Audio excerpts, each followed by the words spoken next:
Welcome, everyone. Have you ever sat back and asked yourself, like, why do I feel so exhausted all the time? Why do I feel disconnected from the things that matter most to me? I mean, as a parent or an entrepreneur, or maybe even someone working away in a corporate job or for a large organization, oftentimes you can feel that exhaustion setting in, that it feels like sleep doesn't even touch. Vacations don't even touch. Like, you just feel like you're burning through energy like crazy, and you're like, man, I'm not doing anything crazy, but I feel like I'm burning so much energy. And if so, like, that's what we want to uncover today. Like, we want to cover what actually fuels you and what's draining you, so you can actually see where those energies are. We want to map it for you, and we do that with something that we call an energy audit.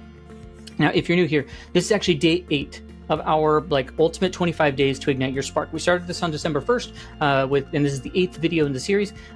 If you haven't been watching, you're welcome to watch this video. There may be things we've referenced to in previous videos. I recommend that you actually watch them in order.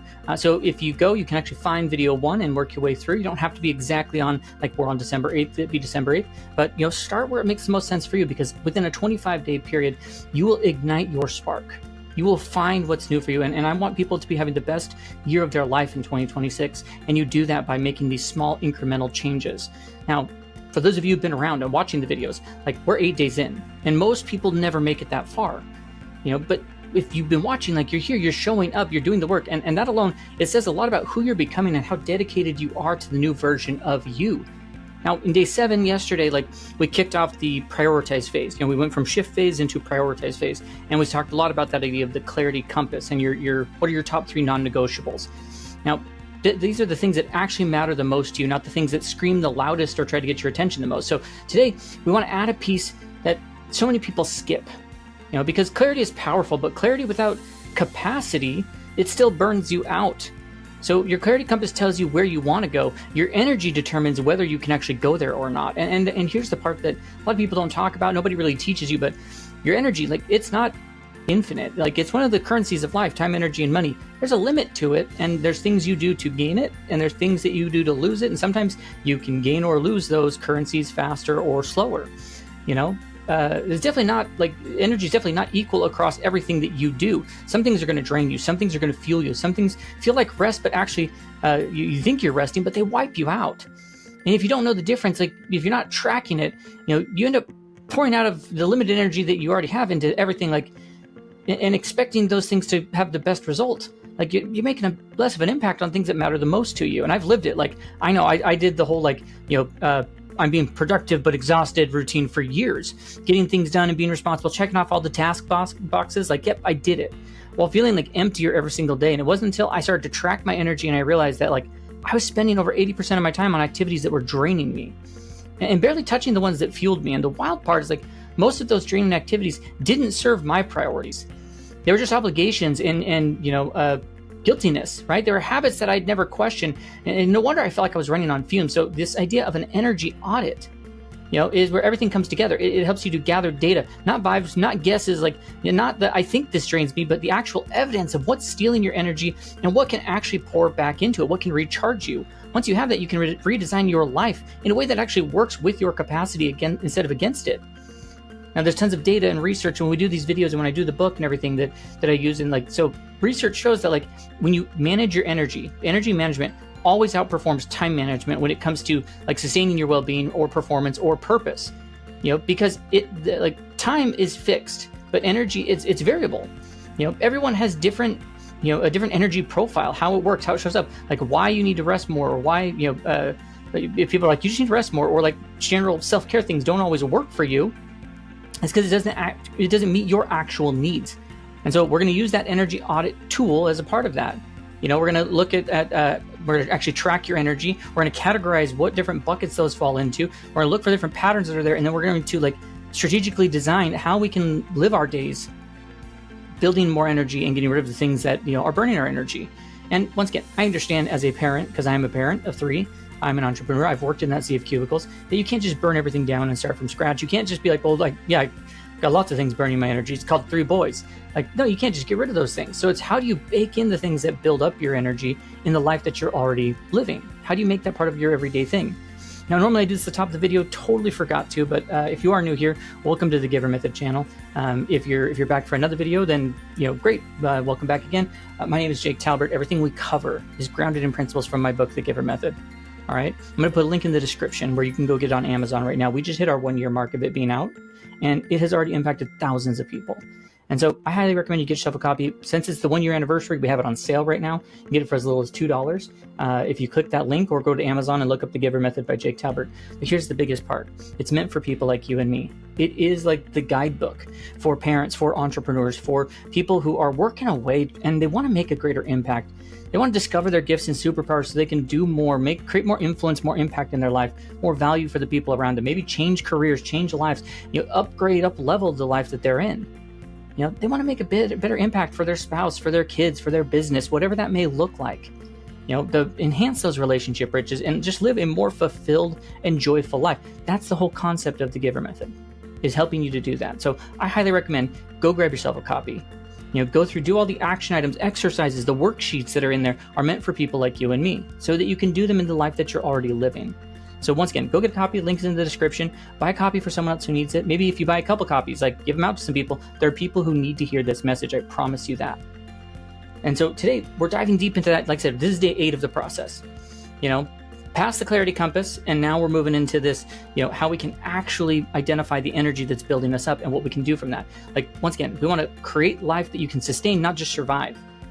And of course, if you want to follow us in all the other places, go follow us on Facebook, TikTok, Instagram, LinkedIn, under the handle of The Giver Method. Check out thegivermethod.com for free resources. I'll put a couple down in the description, a couple of our free resources you can take advantage of. You can get on the newsletter list on the website, of course.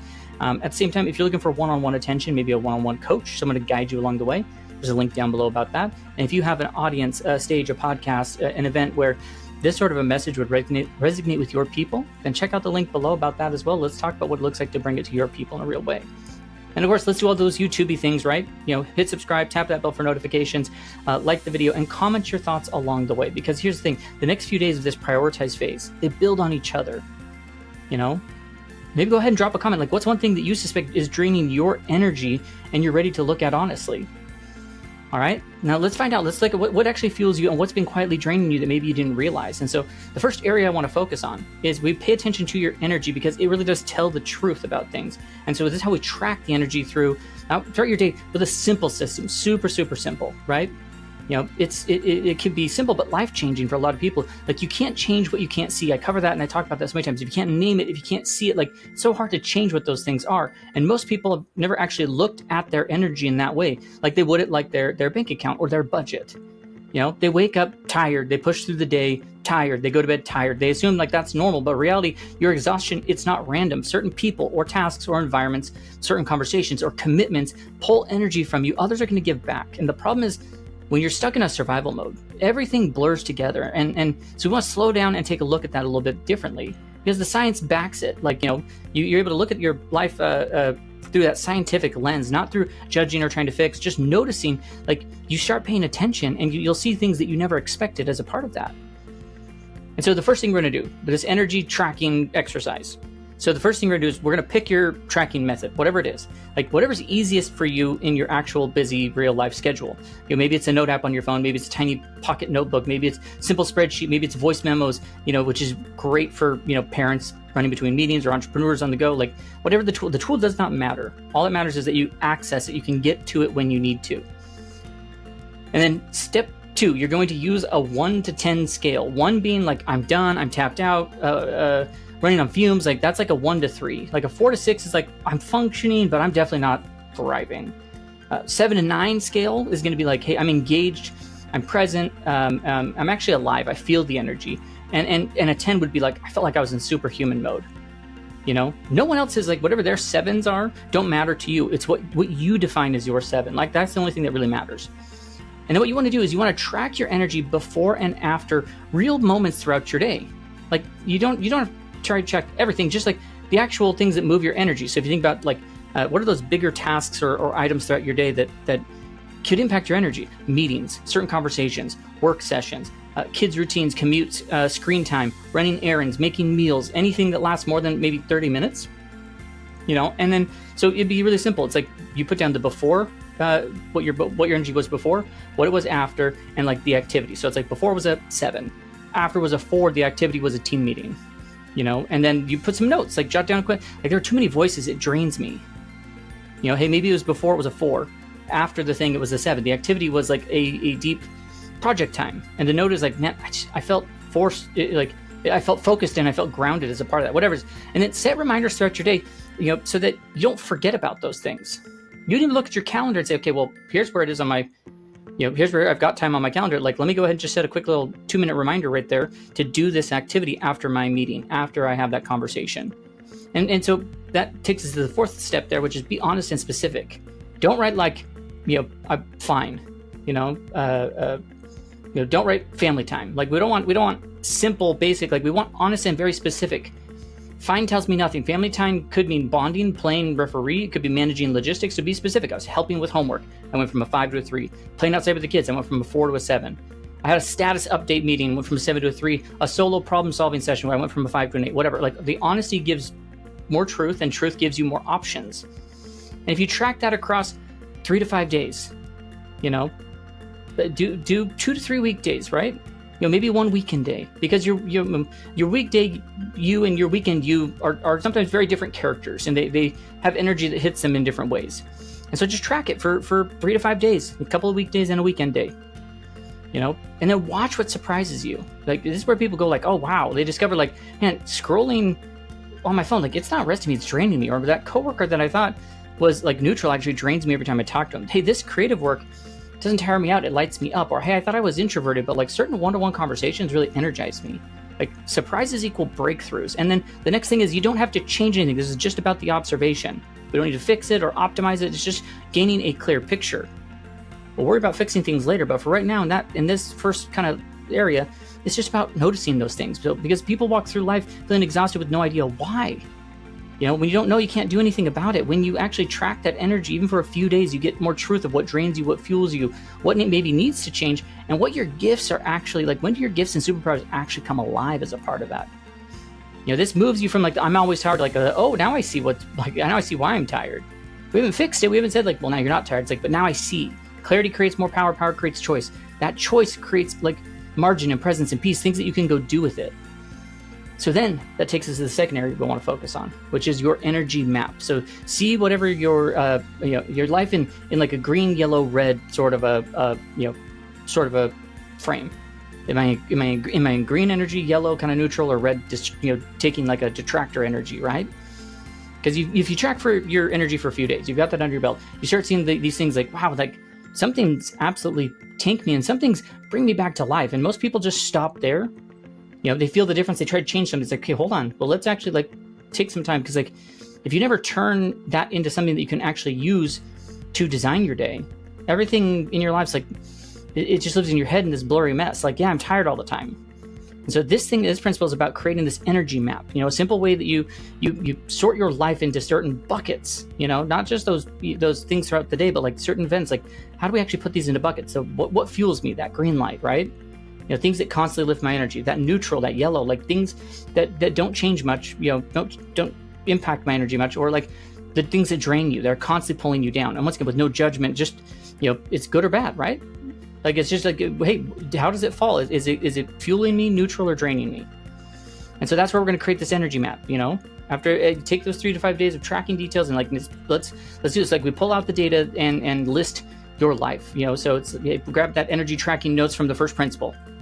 And you make a list of every distinct activity or interaction that you tracked. Team meetings, you looked at one-on-one calls, maybe deep work, email and admin stuff, morning routines, commutes, playing with your kids, managing your kids' schedules, social media, evening on the couch, meal prep, time with your spouse, time with certain friends, cleaning up. Like, there's all sorts of things that it could be. Aim for like 20 to 30 items. Like the more honest and the more helpful, the more things it is. Like, these are just everything that happens throughout my day. And then label each one as fuel, neutral, or drain. You can even color code it if you need to, green, yellow, red. And you look for the patterns that you're going to be going through, right? If I track those things, I'm looking for what patterns, like not one-off moments. Once again, your fuel, once again, if we want to start marking those things, you think about the like, okay, well, this usually increases my energy by 2, I noticed that this thing, it kind of stays within a 1-point range, right? When we look at that energy, the audit from the previous step, like it's like, well, I went from a 4 to a 7. Well, gosh, that's plus 3 points. I went from a 5 to an 8. I went from a 6 to an 8. Like, wow, that's fuel. Like if you've got 2 or more points, that thing's fueling, that activity's fueling you up. If it's maybe detracting by 2 or more points, then it's a draining thing, right? And if it stays within a point, like around the same thing, like stays a 5 or goes from a 5 to a 6 or a 6 to a 5, like, that's more of a neutral. Once again, don't overthink it. Just put the numbers and then circle like the patterns. Like, trust what you see. And then you can start to create 3 columns of your energy map, or on paper, a whiteboard, an iPad, whatever. It's like, okay, well, fuel, neutral, drain, and list them out. Fuel, deep work, playing with the kids, walks outside, morning coffee, one-on-one client calls, real conversations. Neutral, email, basic meal prep, simple errands, light household tasks. The drain, long meetings, managing logistics and schedules, social media scrolling, family obligations, certain family obligations, structure work time, evening TV when I'm already wiped. Once again, if you mark those down, like, you're already going to see something like, oh, well, this is why I'm totally cooked by 3 in the afternoon. And then you can start to add people gently but honestly, because this part can sting a little, but it's huge. When you look, at your tracking and you ask yourself, like, well, when I spend time with this person, what happens with my energy? Some people are going to fuel you and leave you feeling lighter and seen and inspired. Some people, like, you feel fine afterward, like, not better or worse, just poop. It's an interaction. But there are those people in your life that drain you, consistently leaving you feeling heavier or tense or even awkward. Once again, it's not that they're good or bad people, it's just that they impact your capacity. And so you want to write out who those people are, maybe that, energize you, neutral, or drain you. And then the next step here is going to be to estimate your current time energy split. How much of my time is spent on things that fuel me? What percentage of my time is spent on things that are neutral versus draining? If it's like 5 to 10% fuel, 30 or 40% neutral, and let's say 50, 60%, drain. Like, if we however that may lay out, with the actual numbers, like, man, that suddenly, like, I'm tired all the time makes a lot of sense when you write it down in a percentage of the day, or the percentage of the activities that you wrote out. And then you can cross-check that with your priorities from day 7. Once again, like, which, fuel activities actually serve my priorities? Which drain activities are attached, to this priority? Priority, be present with my kids. Like, fuels could be bedtime, playing, walks, one-on-one time. Drains might be managing logistics, or, constraint shuffling, or breaking up fights. The priority may be building your business with integrity and impact. It's like, well, yeah, fuel is like deep creative work, client calls, strategy. The drain may be like endless admin, status meetings, or random, like, the should-do projects that come up. Once again, this is where light bulbs start to go off, where it's like my priorities and my energy start to align, right? Your job from here is not to ditch your priorities, is to find more fueling routines and less draining ones as a part of that. You name your top energy leaks. If you're like, okay, well, these are my top leaks, 3 to 5 of them. Which ones drop my energy the hardest? Which ones don't really serve any of my 3 priorities? And put those top 3 down. These are the first things that we're going to look to eliminate or shrink or delegate or redesign in later days, in later parts of this process we're going to talk about. Most people live in this vague sense of, like, life is draining, but when you actually map that energy, why your tank is empty, why your energy is quietly leaking out, which activities and people secretly keep you alive, and how badly, your current week matches, like, does it match your life that you want, that you say you want to have, or not? Once again, we don't need more hustle. We don't need more new of, like, personality or time management systems, whatever. Like, you just need this clear picture so you can start from there. And then it takes us in the third area, like decoding those energy patterns, the real why behind your things that are draining you. So, like, by now, like, we know what fuels you and what drains you, and that alone is going to be huge. What the next layer people don't necessarily go to is, like, why do certain things wipe you out while others wake you up?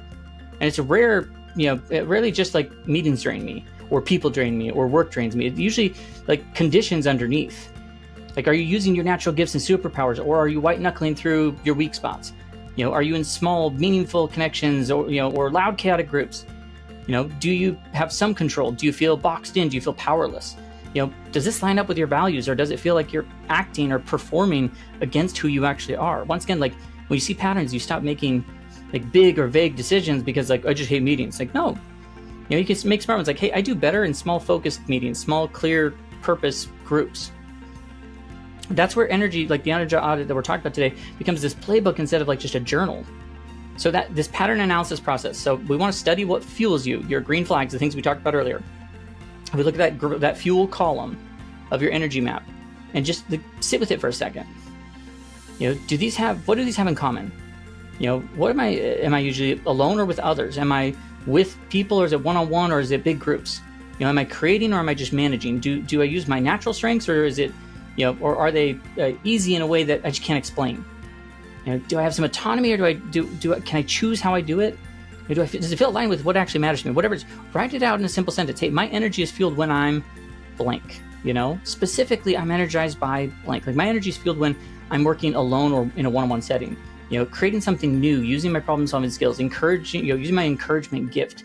With the freedom and how I approach it. Specifically, like I'm energized by deep creative work, real conversations, and building things that help people. Once again, you're basically describing the conditions where you feel the most like yourself and the most alive, and build up your energy.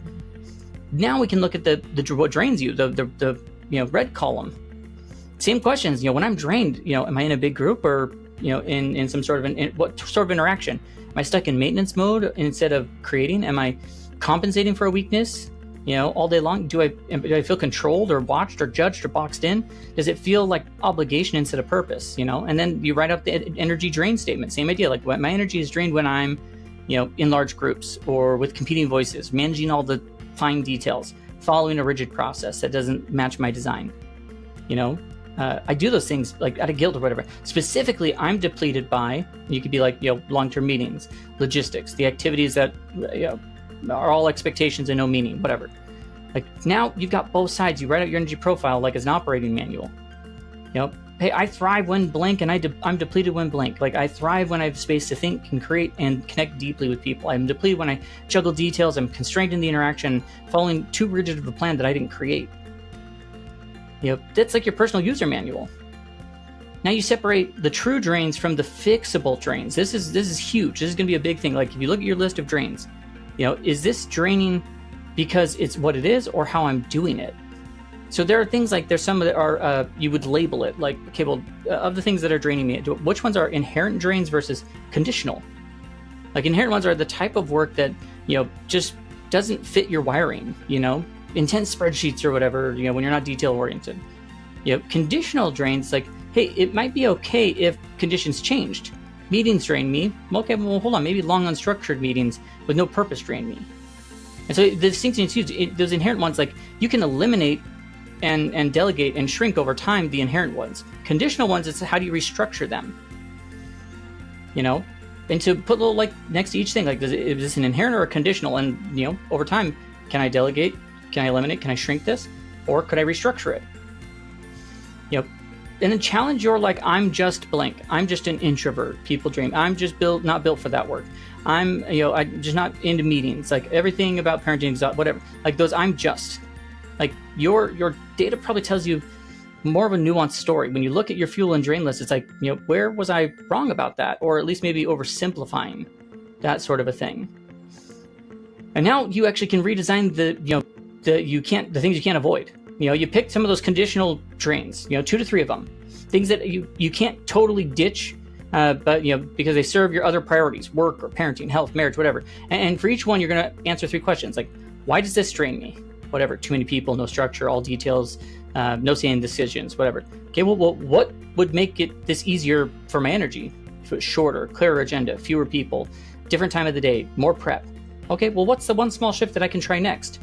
You look at things like, well, meetings drain me or whatever. It's like, okay, well, why does it drain you? Large groups, no agenda, everyone talks in circles. Okay, wait, but what shift? Well, what if I have an agenda in advance? Suggest a shorter block of time. Request smaller working group in that part. Parenting logistics, sometimes that can drain people. Well, why? Well, last minute scrambling, all the decisions in my head. I have to keep it all organized or whatever. Okay, well, shift to like, well, let's batch plan once a week. Let's use a shared calendar. Let's ask for help with one piece, like carpools or meals or whatever it may be. Again, you're not waiting for the whole world to change. You're just changing one little thing that helps you move through it with a little bit more energy. That's really what it comes down to. Most people, like, they stop at like, well, this drains me and this doesn't. And then they feel stuck because they can't avoid half the things that are wearing them out. So this is different. This is where you shift from like reacting to exhaustion to designing your days around this like energy DNA that you have. You start realizing, like, man, I don't have to quit everything. I just have to change how I do some things. I can parent, build a business, or do my job in ways that fuel me, even though it feel like it's draining the heck out of me. And that takes us into the 4th area, which is like you design your day like your energy actually matters. You discover the small, like, what are the small shifts that you can do that have massive impact in building up your energy? Because like you do the work, you track your energy, you map your chargers and drainers, and you decode what those patterns look like. Well, now, like, you're going to do the part that most people like eventually they just don't get to. They don't do the work to finalize that. How do I design it into my actual life? How do we actually make that thing so I have less things, fewer things that are bleeding me dry, and more things that actually fuel me? So do this. Like, here's what we're going to do. We're going to build out your strategic energy design. This sort of a plan that you can take with you. So you pick your top 3 energy leaks. And we already hinted at what this is going to be like, what this exercise is going to be like. Circle your biggest leaks. How often do they happen? How do they drop? How much do they drop your energy? Identify that, and like find the ones that just don't serve who you are the most, don't serve your priorities or what you're trying to accomplish or who you're trying to become, and write them down. Like, you've got like leak 1, leak 2, leak 3. Hopefully you already did that in previous exercise, but once again, if you haven't, let's find those places where we, if we stop the bleeding, not someday, but we can stop that now. And then for each energy leak, we're going to go through 4 questions. Number 1, can I eliminate this? What if I just stopped doing it? What would actually happen? Well, sometimes the answer is like people adjust, nothing breaks, or you just stop feeling resentful. If it's safe to let it go, write a plan, in your exact words. Okay, well, the leak is holiday cookie exchange. Well, plan, I'm sitting this one out so I can protect my energy with my family. And I hope it's an amazing night for other people. Some things though, like, you can't eliminate completely, and so we keep going. The second one you're going to ask yourself is, can I delegate this? Does this really need to be me, or could it be someone else? Could my spouse handle this? Could my coworker, my team member, could I swap tasks with someone who likes this? Could I hire someone or use a service? And you write like, hey, I'm going to delegate to blank, next to whatever that is. Like, look for the thing, like the leak, like, hey, meal prep with when, you're already fried. Okay, well, how about I talk to my spouse about them handling 3 dinners? Or you order, simple options 2 nights in, or weekends are super simple, like whatever it is. Like, find that thing that we can just be like, okay, well, let's delegate that out in some way. The third thing is like, can we just restructure it? And so what you ask basically is like, hey, what exactly about this drains me, and could we change those conditions? Could we batch it into a big block of time instead of it being all day? Could we shorten the time? Could we move it to a lower energy part of the day? Could we add boundaries or clear structure? Could I ask for an agenda or a clear purpose or fewer people, like whatever? How do I restructure? I want to restructure this by blank. The leak might be like emails all day long. Okay, well, maybe the plan is I'm going to check my emails 3 times a day at 10 and 2 and 4. Hey, I'm going to check my email fewer times throughout the day, but I'll always respond within 24 hours. And then the 4th thing is like, could I reduce it? If you can't eliminate it, delegate it, or restructure it, like, can I at least do less of it? Like, could we go from weekly to bi-weekly, from a 60-minute to a 30-minute, instead of all year to just this season, and then reassess? Reduce, like, weekly team meetings. Like, does it really need to be weekly? Could it be bi-weekly? Could we do async updates on off weeks? Like, once again, run all 3 of your leaks through these 4 questions, and don't accept like, well, I just have to suck it up, until like you've really explored each of those options and maybe explored them with the people around you. And then you decide which chargers you're going to actually protect, the fuel list. Like, if you look at your pick 3 to 5 of those activities that genuinely energize you and directly support your priorities, whether it's, family, health, work, growth, whatever. And like, so it could be the deep creative work, one-on-one time with your kids, walks alone, strength training, morning coffee, reflection time, whatever. And next to each one of those, you can be like, well, where can I live this like for real in my week? Deep creative work, like, currently I just do random 45-minute chunks here and there. It's like, no, I'm going to design 2 to 3 hour blocks on Tuesdays and Thursdays, phone off, notifications off, and put it on my calendar as non-negotiable. Once again, not trying to add new things, just trying to find, like, well, let's make sure those chargers are baked into your calendar. Sketch your energy true day. Like, if you zoom out and you look at your ideal rhythm, not like perfect fantasy schedule, like a day that actually fits you. Like, when am I at my natural sharpest? When do I normally dip? When do I want to be most present with people? Like, for me, I love to wake up early. I'm a super early morning riser. That's my like quiet time, private time. Like, that's when I get the most done. That's my hardest impact and like my fueling moment. When do I dip? End of the night. When do I dip? Early afternoon. Like, it's like, okay, well, I'm going to move to simpler tasks. I do all my calls in the morning and I do other tasks in the afternoon. When do I want to be most present? I want to walk in the door. I like getting up early, getting to work early. It's like walking in the door when my boys are walking in from school. I want to be present with my family when they're home from school. Like, whatever yours is, design your schedule. Like, this isn't a prison schedule. You're just a guided pattern that's nudging your life towards what you actually want. Maybe you actually find a couple of ways, 2 to 3 like experiments you can do. Maybe take a week or so and be like, how can I do some small experiments to like eliminate an energy thing, to increase some fueling activities, or maybe restructure something that's draining me. I'm going to delegate one thing. I'm going to add a small block of time of things that fuel me. I'm going to tweak a day to structure something, and then you review that stuff. Always come back and review that. And then sometimes what you need is you need guardrails around your energy. And this helps you protect what you just designed. You put in rules like, new request filter. Hey, before you say yes, ask like, hey, does it serve what actually matters this month? And based on my data, is it going to fuel or drain me? If it drains and it doesn't serve priority, then maybe you give yourself permission to say no. The second guardrail would be like weekly energy check-ins where it's like, hey, once a week, maybe Sunday night or Monday morning, like, hey, did I honor what fuels me?